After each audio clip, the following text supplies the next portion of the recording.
부자지 믿음의 가족 여러분, 오늘 하루도 주님께서 주시는 풍성한 은혜가 여러분과 여러분의 가정과 여러분의 일터에 함께 하시기를 간절히 소망합니다.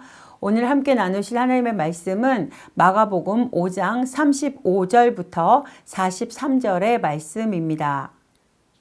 아직 예수께서 말씀하실 때에 회당장의 집에서 사람들이 와서 회당장에게 이르되 당신의 딸이 죽었나이다.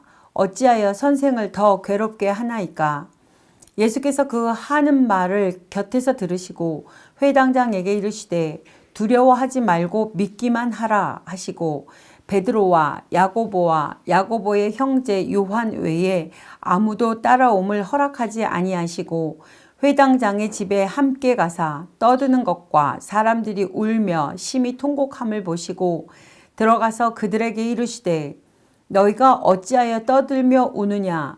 이 아이가 죽은 것이 아니라 잔다 하시니 그들이 비웃더라.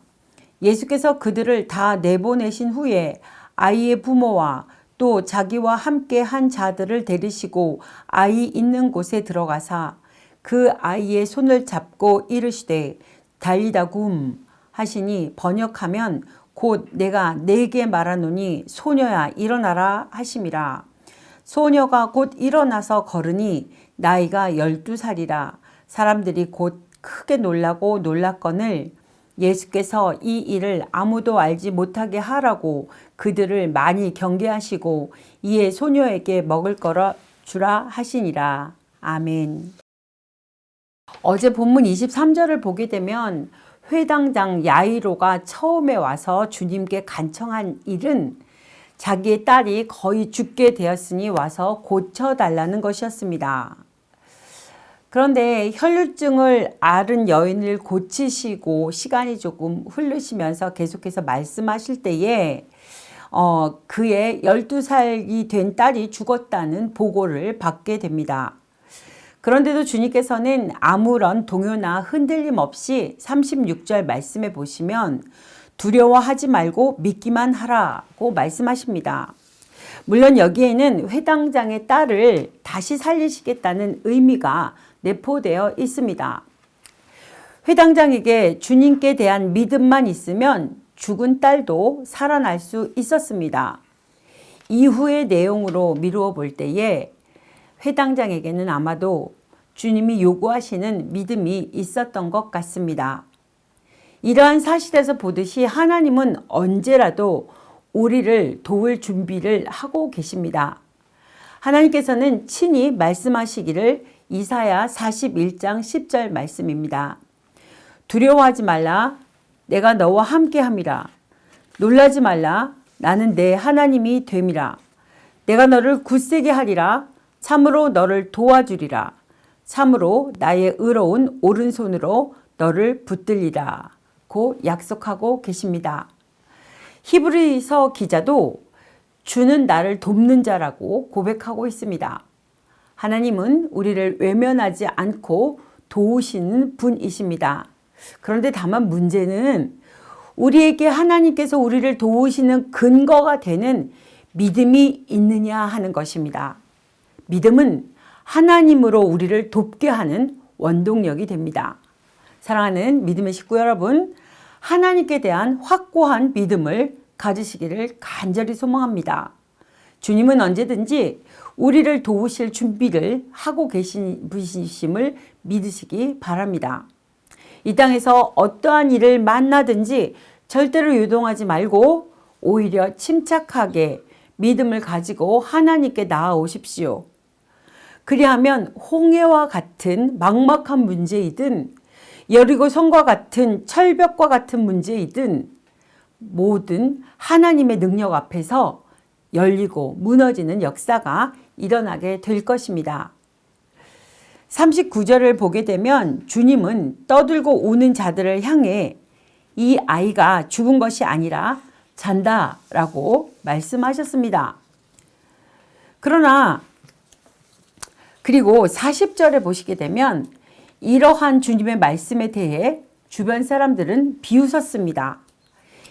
여기서 동일한 현상을 놓고 주님과 사람들이 얼마나 다르게 시선을 바라보고 있는가를 우리는 다시 한번 확인할 수 있습니다.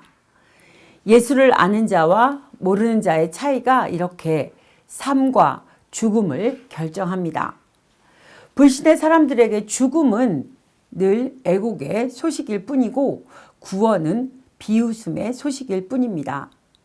그렇다면 주님은 왜 죽은 소녀를 놓고 잔다라고 말씀하셨을까요?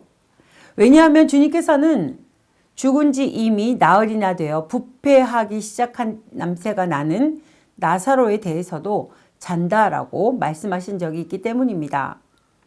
더군다나 누가는 이 소녀의 소생과 관련하여 묘사하기를 그 영이 돌아와 아이가 곧 일어났다고 기록하고 있습니다. 그러므로 이 소녀는 육체적으로 죽었던 것은 분명합니다. 그럼에도 불구하고 주님께서 소녀가 죽었다고 말씀하지 않고 잔다라고 말씀하신 데에는 분명한 이유가 있습니다. 여러분, 하나님은 모든 생명의 창조주로서 인간을 죽이기도 하시고 살리기도 하시는 분입니다. 신명기 32장 39절 말씀입니다. 이제는 나 곧 내가 그인 줄 알라. 나 외에는 신이 없도다. 나는 죽이기도 하며 살리기도 하며 상하게도 하며 낫게도 하나니 내 손에서 능히 빼앗을 자가 없도다. 아멘. 하나님께 있어서는 죽은 자를 살리신 것은 사람이 잠든 자를 깨우는 것만큼이나 간단한 일입니다. 그러므로 하나님이신 주님께서 죽은 자를 향해 잔다라고 말씀해도 전혀 문제가 될 것이 없습니다. 그러나 주님께서 죽은 것을 잔다라고 말씀하신 데에는 또 다른 이유가 있습니다. 그것은 사람이 마지막 때에는 다시 부활할 것이기 때문입니다. 다만 부활의 형태가 신앙의 유무를 따라 다를 뿐입니다. 요한복음 5장 29절 말씀입니다. 선한 일을 행한 자는 생명의 부활로, 악한 일을 행한 자는 심판의 부활로 나오리라. 아멘. 진정한 의미의 부활은 영원한 부활이라고 하겠습니다. 우리는 이 땅에 살면서 육체적 죽음이 인생의 끝인 줄 알고 두려워하거나 지나치게 슬퍼해서는 안 되겠습니다.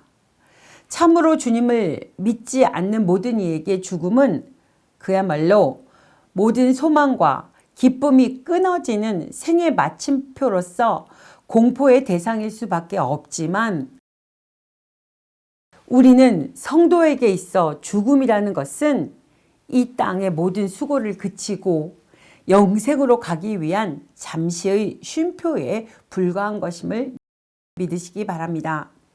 이러한 사실을 기억하면서 언제나 죽음을 두려워하지 않는 담대한 부활의 소망을 가짐으로써 그야말로 세상이 감당할 수 없는 믿음과 능력의 성도들로 살아가시기를 소망합니다. 40절 말씀입니다. 그들이 비웃더라. 예수께서 그들을 다 내보내신 후에 아이의 부모와 또 자기와 함께한 자들을 데리시고 아이 있는 곳에 들어가사. 아멘. 여기서 그들이란 예수께서 아이의 죽음을 잔다라고 하셨을 때 이를 비웃었던 자들을 말합니다.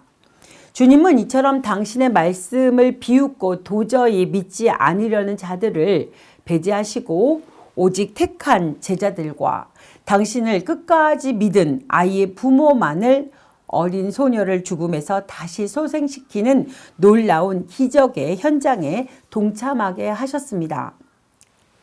사람들은 흔히 실제 가치가 아무리 큰 것일지라도 모든 사람이 마음대로 가질 수 있는 것에 대해서는 별로 큰 가치를 부여하지 않습니다.